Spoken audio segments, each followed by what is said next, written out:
And ಇವಾಗ ಕಿಚ್ಚ ಅವ್ರನ್ನ just ಮಾತಲ್ಲಿ ಈಗ ಮಾತಾಡ್ಸೋಣ. ಅವರ ಜಸ್ಟ್ ಮಾತಲ್ಲಿ ಬಗ್ಗೆ ಕಿಚ್ಚ ಅವರ ಫಸ್ಟ್ ಹೇಳಿ, ದಿಸ್ ಜಸ್ಟ್ ಮಾತಲ್ಲಿ ಟೈಟಲ್ ಇಸ್ ವೆರಿ ಡಿಫ್ರೆಂಟ್. ನಾನು ಫಸ್ಟ್ ಟೈಮ್ ಕೇಳಿದ್ರೆ ನಿಮ್ಗೆ ಇಟ್ಸ್ ವೆರಿ ಡಿಫ್ರೆಂಟ್ ಅಂತ. ಈ ಜಸ್ಟ್ ಮಾತಲ್ಲಿ ಟೈಟಲ್ ನ ಸೆಲೆಕ್ಟ್ ಮಾಡಿದ್ದು ಯಾಕೆ?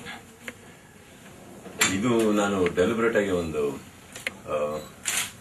ಡಿಫ್ರೆಂಟ್ ಟೈಟಲ್ ಬೇಕು ಅನ್ನೋ ಒಂದು ಉದ್ದೇಶ ಅಲ್ಲ, ಕತೆಗೆ ಸಂಬಂಧಪಟ್ಟಿದೆ. ಅಂಡ್ ಹಾಗೆ ಜಸ್ಟ್ ಮಾತಲ್ಲೇ ಬಿಟ್ಕೊಂಡಿರೋದು.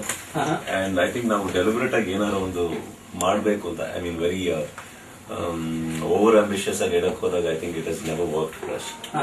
ಒಳ್ಳೆ ಹಾಗೆ ಮಾತಲ್ಲೇ ಬಂದಿದ್ದು, ಅದಕ್ಕೇನೆ ಒಂದು ಕತೆಗೆ ತುಂಬಾನೇ ಹತ್ತಿರವಾಗಿದೆ ಟೈಟಲ್. ಸೊ ಅದಕ್ಕೆ ಮಾತಲ್ಲೇ ಬಿಟ್ಕೊಂಡಿದ್ದು. ನನಗೆ ಪತ್ರಿಕೆ ಆಯ್ತು, ಅದಾದ್ಮೇಲೆ ಟಿವಿ ಮಾಧ್ಯಮಗಳಾಯ್ತು, ಇಟ್ಸ್ ಪ್ರಮೋಷನ್ಸ್ ನಾನು ಯಾವ್ದನ್ನ ಅನ್ಟಚ್ ಬಿಟ್ಟಿಲ್ಲ. ನಾನು ಯಾವ್ದನ್ನ I have touched everything in for just ಮಾತಲ್ಲಿ 3 months ಅದೇ ಮಾಡ್ತಾ ಇದ್ದೀನಿ. And radio mirchi also has supported a lot in this promotions. ನನಗೆ ಒಂದು ಆಲ್ಮೋಸ್ಟ್ ಒಂದು 150 participants have one the ticket ಇದಕ್ಕೆ ಜಸ್ಟ್ ಮಾತಲ್ಲಿ ಇವತ್ತು ಪ್ರೀಮಿಯರ್ಗೆ.